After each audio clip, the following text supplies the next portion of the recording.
Zapata Ferrufino.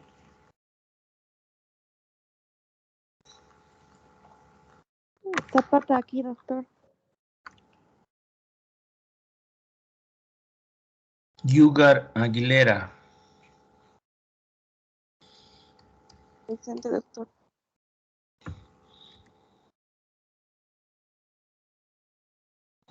Vidal Ugarte. Presente, doctor.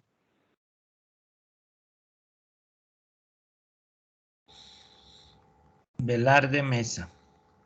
Presente, doctor.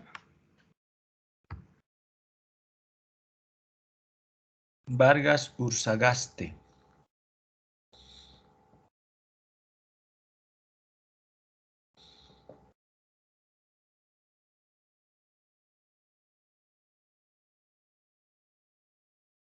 Vargas Sumi. Presente, doctor.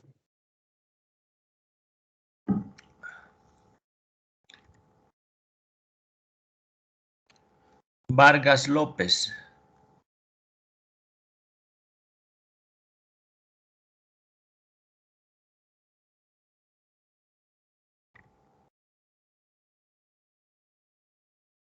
Valdés Mendoza. Presente, doctor.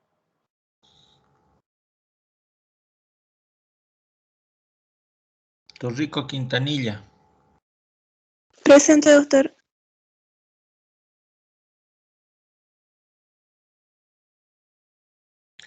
Ticona Vargas. Presente.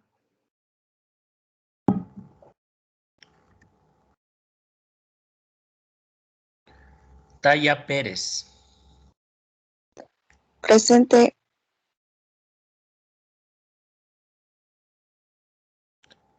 Tarqui López. Presente, doctor.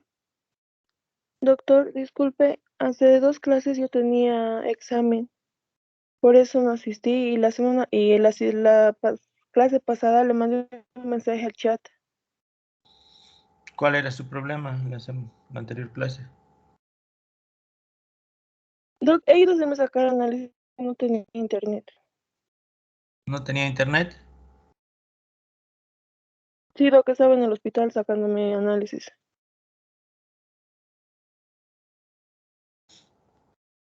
Muchas gracias, doctor. Soria Antesana. Presente, doctor.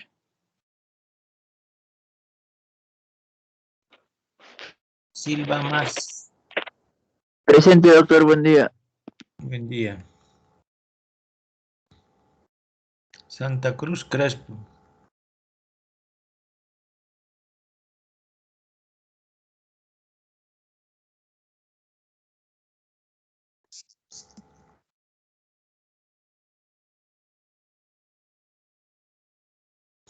Rocha Velasco. Presente, doctor.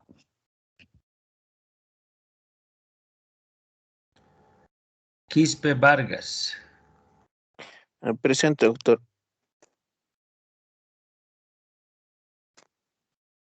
Quirós Achocalla. Presente, doctor. Prado Mendoza.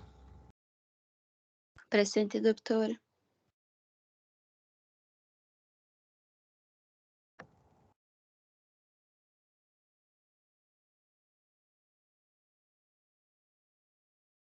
Espinosa Medina. Espinosa presente, doctor. Fernández Amanón. Presente, doctor. Doctor, disculpe, la falta del día viernes, de igual manera yo colgué en el chat. Yo tenía examen a esa hora de gineco.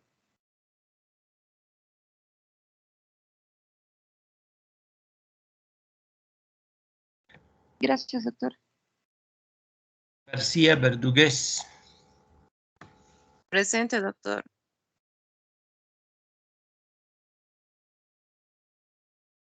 González Ocampo. Presente, doctor. Guarayo Pinto. Presente, doctor. Herbas Rojas. Presente, doctor. Laguna Miguel. Presente, doctor.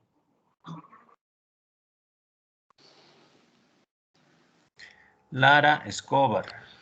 Presente, doctor. Y disculpe, el viernes igual tenía examen. No sé si me puede poner, por favor. Gracias, doctor.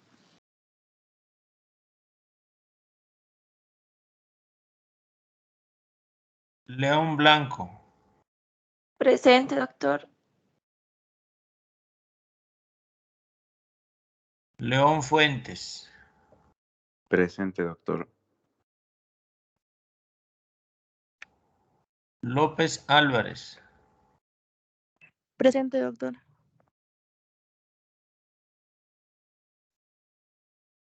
Lozano Poma. Presente, doctor. Buen día. Ya. Machicado Garcés. Presente, doctor.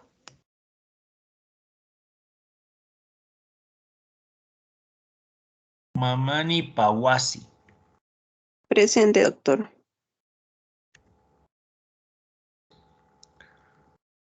Mayo Yanak. Presente, doctor. Buenos días. Mercado Vera. Presente, doctor.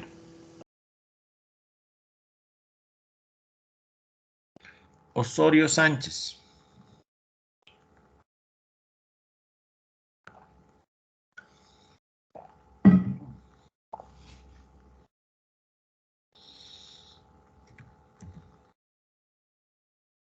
Paco Alarcón. Presente, doctor. Poblete Andaur.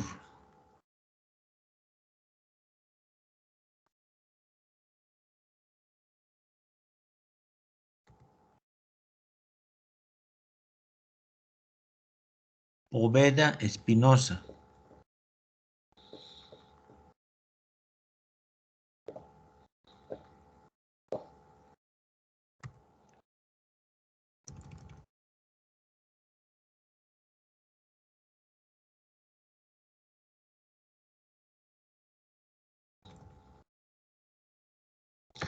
Álvarez Quinteros.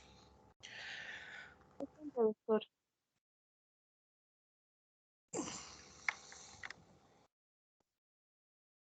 Andrade Arnés. Presente, doctor. Angulo Carrillo.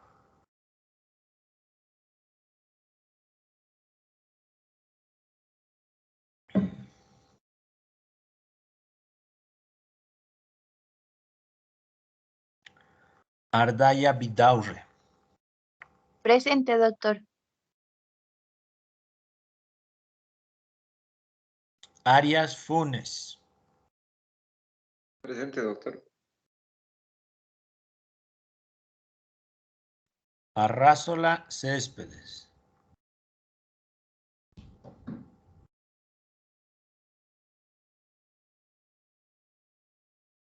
Avilés Cortés. Presente, doctor. Bustamante Carrillo.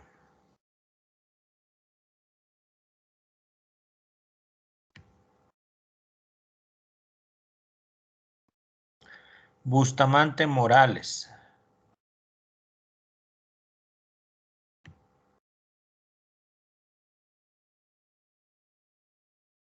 Calle Gutiérrez. Presente, doctor. Doctor, yo igualmente el día viernes no pude ingresar porque estoy en el grupo en el día examen de gineco y aparte, doctor, tengo también le mandé 2 fotos que no pude entrar el 10 de septiembre porque tenía examen de administración y el 24 de septiembre que también era viernes, endocrinología. El 10 de septiembre tenía administración, pero nosotros tenemos el clase del 11, ¿no? El 10 es domingo. No, a mí me salía, bueno, son 2 clases, pero lo tengo anotado como viernes 10 de septiembre, que era administración, porque había un examen que dimos administración a las 6:45 y el de endocrino 24. 24 de septiembre. Ajá, los 2 eran viernes, por eso no podía entrar, porque los exámenes son martes y viernes, entonces son 2 viernes que no podía entrar. 2 viernes que no podía entrar. Déjeme ver qué día es.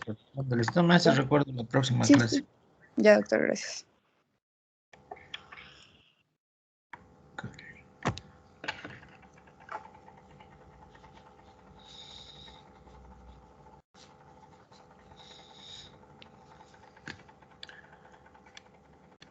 Chávez Mamani.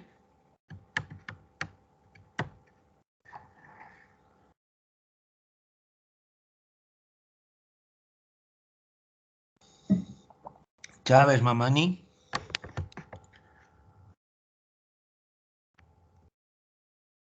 Claros Tribeño. Presente, doctor. Doctor, buenos días, perdón. Bustamante Morales, ¿me puede poner presente, por favor?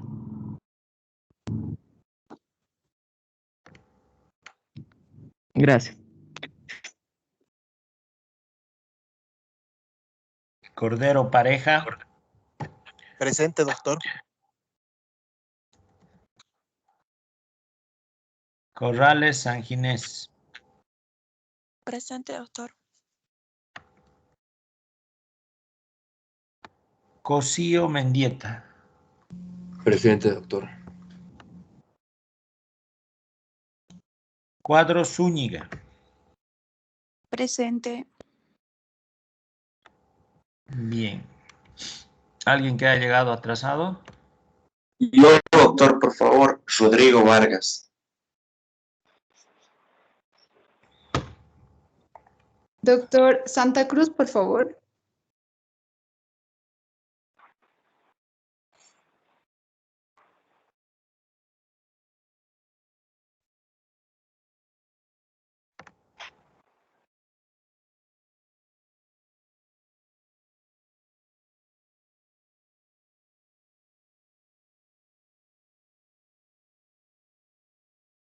¿Alguien más?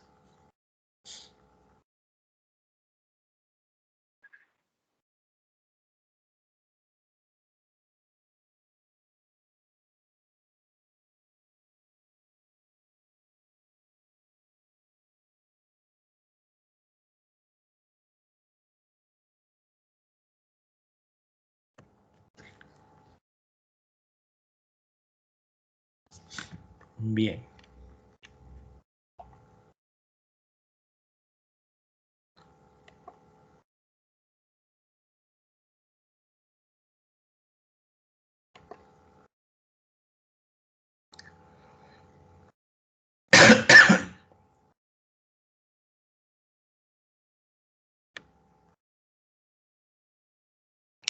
Y estuvimos hablando sobre el diagnóstico de las crisis convulsivas.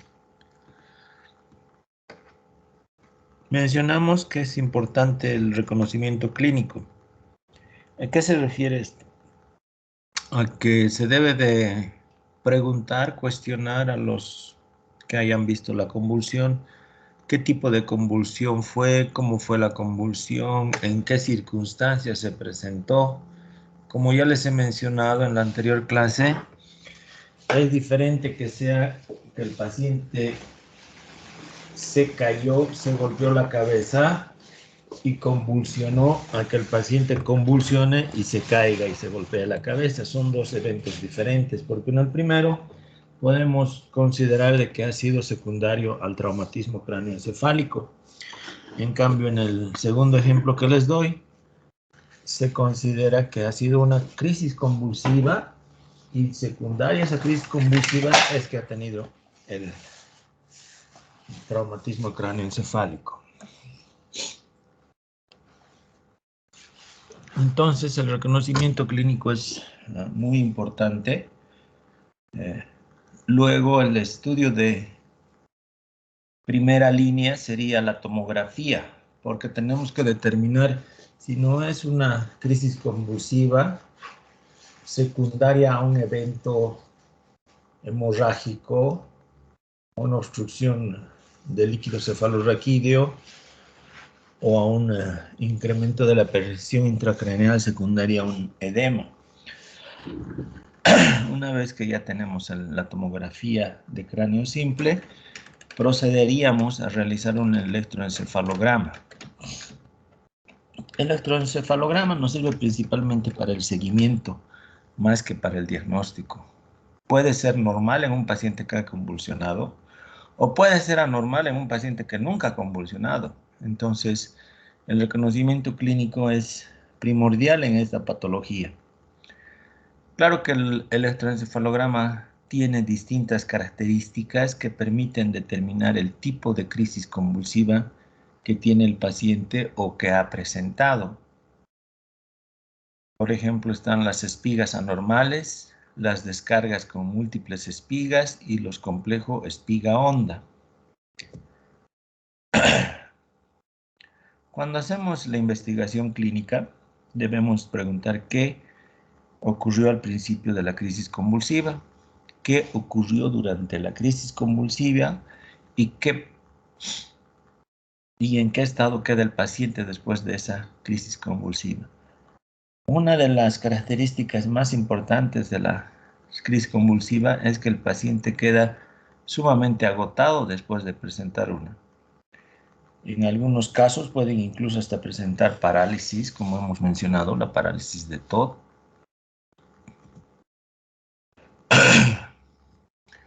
Es importante también saber si este paciente está expuesto a drogas, si está medicado y qué otras patologías pudiera tener. En otras palabras, es una historia clínica que comúnmente se realiza. La exploración debe ser como neurológica y general debe ser completa, prestando principal atención a los signos de infección.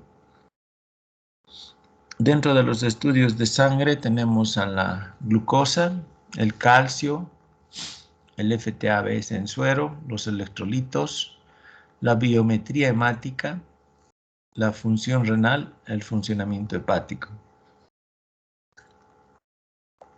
Como menciona aquí en la diapositiva, el electroencefalograma es positivo solo en un 20 a 59% de los primeros EEGs y en el 59 al 92 en los EEGs repetidos.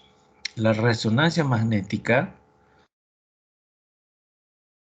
especialmente si hemos encontrado algo anormal en la tomografía de cráneo simple, es un instrumento muy valioso para determinar si hay alguna patología que pudiera requerir un tratamiento quirúrgico o si es una crisis convulsiva criptogénica que no requiere un tratamiento quirúrgico para mejorar su estado.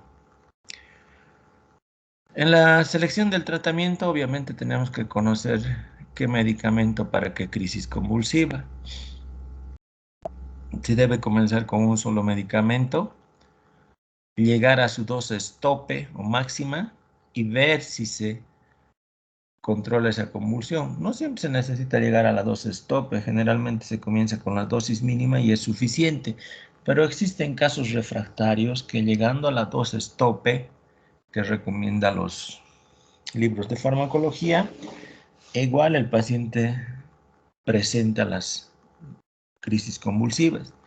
Entonces, en ese caso debemos de replantear reinvestigar si realmente la crisis convulsiva es la que consideramos y que si el tratamiento es el adecuado.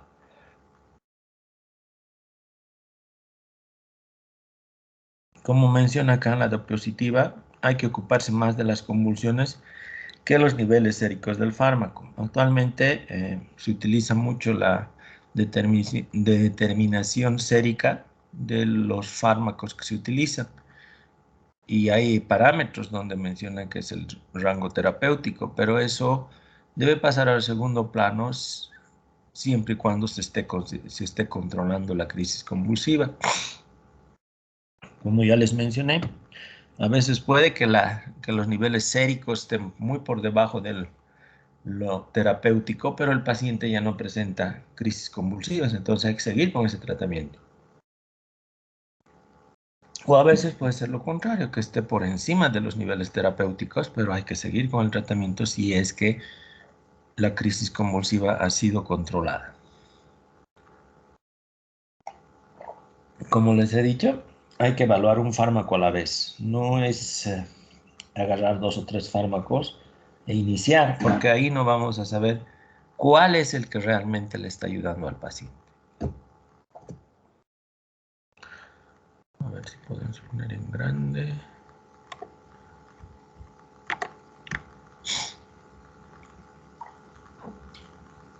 También vimos esto.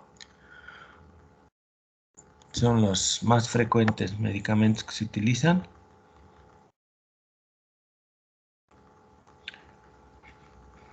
Si el paciente después de un tiempo vuelve a presentar la crisis convulsiva pese a estar en un tratamiento y que al principio fue adecuado decimos cuando el paciente no tiene las crisis convulsivas, entonces tenemos que volver a determinar los niveles séricos. Si es que está por debajo del rango, hay que incrementar la dosis hasta llegar a la dosis máxima o hasta llevar a los niveles terapéuticos del fármaco. Si pese a eso el paciente persiste con las crisis convulsivas, entonces debemos cambiar a un segundo fármaco. Incluso intentar un tercer fármaco hasta tratar de controlar esas crisis convulsivas. Si no se pudiera, si persisten las convulsiones, entonces tenemos que utilizar 2 fármacos a la vez para poder controlar esas crisis convulsivas. Si pese a utilizar 2 fármacos a niveles terapéuticos adecuados, el paciente persiste con las crisis convulsivas, se utilizarán 3 o 4 fármacos. Generalmente con 2 fármacos se consigue controlar. Y estas convulsiones entran dentro de las convulsiones refractarias. Y es cuando se pudiera pensar en una intervención quirúrgica para disminuir la cantidad de fármacos que tiene el paciente y resecar el foco epiloptogénico. Hay un mal conocimiento de la cirugía de la epilepsia. Se considera que cuando un paciente es operado por epilepsia ya no va a tomar fármacos. Eso es incorrecto. El paciente va a seguir tomando los fármacos y probablemente siga presentando crisis convulsivas, solo que va a disminuir la cantidad de crisis convulsivas que presenta y la cantidad de medicación que necesita. Entonces es importante. Muchos pacientes vienen a la consulta y dicen que me hagan la cirugía para ya no convulsionar más, pero no es así. La cirugía solamente va a disminuir la cantidad de crisis convulsivas, no va a eliminar. Una de las emergencias grandes en neurología son el estado epiléptico, que son, como ya lo mencionamos en las diapositivas anteriores, convulsiones que se presentan en forma continua.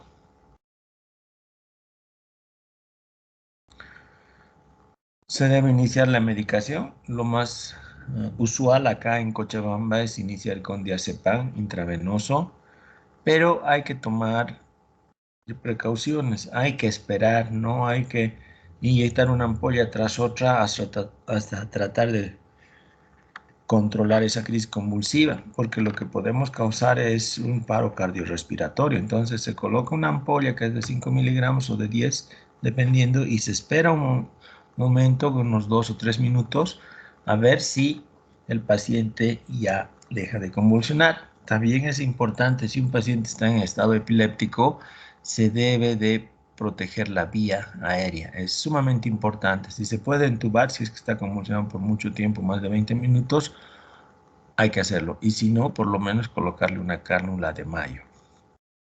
Se debe excluir problemas como las arritmias cardíacas a través de un electrocardiograma, sino a través del pulso.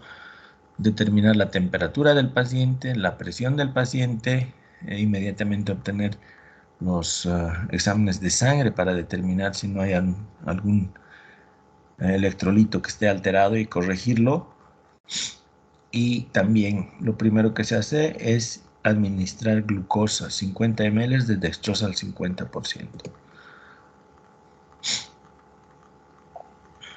Como hemos mencionado, la exploración física debe buscar signos de traumatismo, signos de irritación meningia, signos de focalización, evidencia de enfermedad metastásica, hepática o renal. Si el paciente está muy comprometido su estado neurológico, obtener gases arteriales, realizarle una tomografía y posteriormente una punción lumbar. También es importante determinar si no es secundario a una intoxicación por drogas.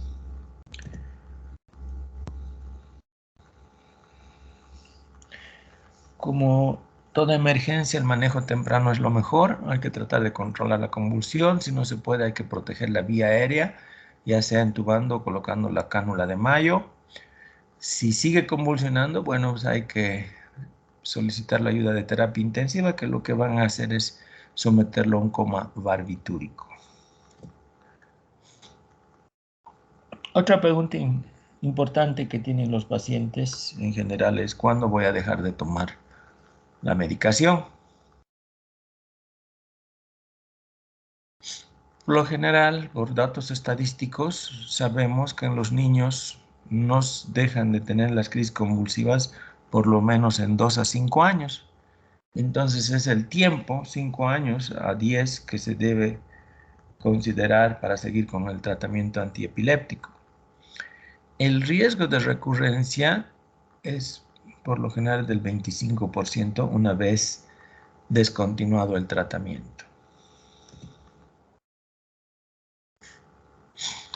Y es ahí donde nos sirve el electroencefalograma para determinar si el riesgo es grande o es pequeño. Si tiene ondas lentas o espigas, el riesgo es grande. Si no las presenta, probablemente no va a tener la recurrencia de las crisis convulsivas.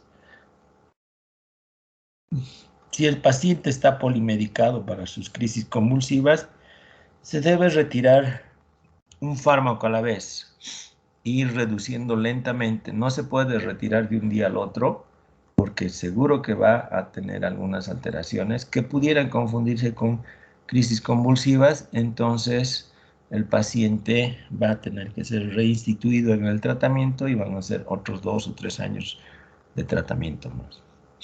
Entonces tiene que ser una disminución gradual. ¿Cuáles son las contraindicaciones para los pacientes epilépticos? Los pacientes con epilepsia no pueden trabajar con maquinaria pesada.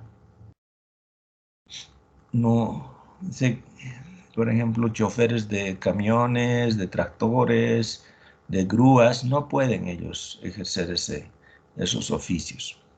Tampoco deben estar en sitios elevados. Por ejemplo, los pintores de edificios, si son epilépticos, no se recomienda porque una vez que le dé la crisis convulsiva, se va a caer y probablemente fallezca.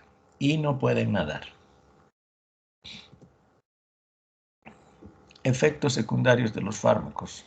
Aquí les he puesto una tabla donde obviamente se ve una gran cantidad de efectos secundarios de cada fármaco, de cualquiera, de la efenitoína, de la carbamazepina, de la oxcarbazepina, del fenobarbital, del ácido valproico, del otosuximida, todos tienen efectos secundarios.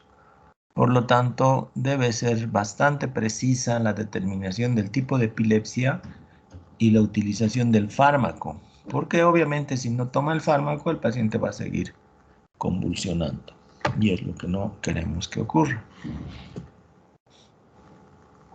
Otros fármacos que también se utilizan y que tienen efectos secundarios, el clonazepam, la gabapentina, la pregabalina, la lamotrigina, la vigabarina, el topiramato, etc.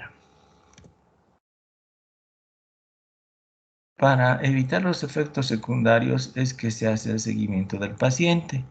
Se debe realizar 2 pruebas de sangre para los niveles séricos y también la función hepática y renal en las primeras semanas de la utilización del fármaco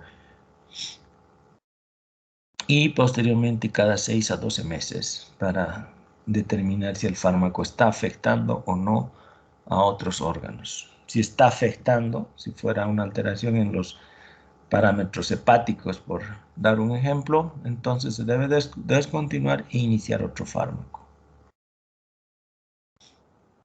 También tenemos que tener cuidado con las interacciones farmacológicas de cada uno de los antiepilépticos para evitar tener alteraciones, ya sea en el fármaco que utilizamos para la epilepsia o en el otro fármaco con el que el fármaco tiene interacción. Uno de los que más interacción tiene es la fenitoína, principalmente, por ejemplo, con la warfarina y obviamente con el etanol. En realidad, el paciente epiléptico no puede consumir etanol, alcohol, porque si consume va a presentar las crisis convulsivas. También hay pacientes embarazadas que tienen el problema de la epilepsia. En este caso es importante dar un suplemento de ácido fólico que debe ser durante todo el periodo de gestación. Y actualmente, según la información, es la carbamazepina el medicamento que menos daño o efecto produce en el bebé que está desarrollándose, pero puede tener efectos secundarios. Entonces, se debe de evaluar. Se considera embarazo de alto riesgo por lo mismo, porque pueden acabar en un cuadro de eclampsia, de preeclampsia, acompañado de las crisis convulsivas. Ahora existe otro tema que son las pseudoconvulsiones. Quiere decir que no son convulsiones reales, pero aparentan. Estas pseudoconvulsiones principalmente se presentan en pacientes psiquiátricos y son síndromes conversivos o síndromes de somatización. Generalmente advierten que les va a dar la convulsión, no tienen una fase tónica, no se golpean, no se caen en forma de no lesionarse, no presentan incontinencia, cierran los ojos y no existe una confusión posterior al evento. Pueden tener gritos o expresiones soeces. Pero pudiera ser un tipo de convulsión del lóbulo frontal o también pudiera ser un síncope. ¿Alguna duda hasta acá? Bien, si no hay dudas, nos vemos la próxima clase.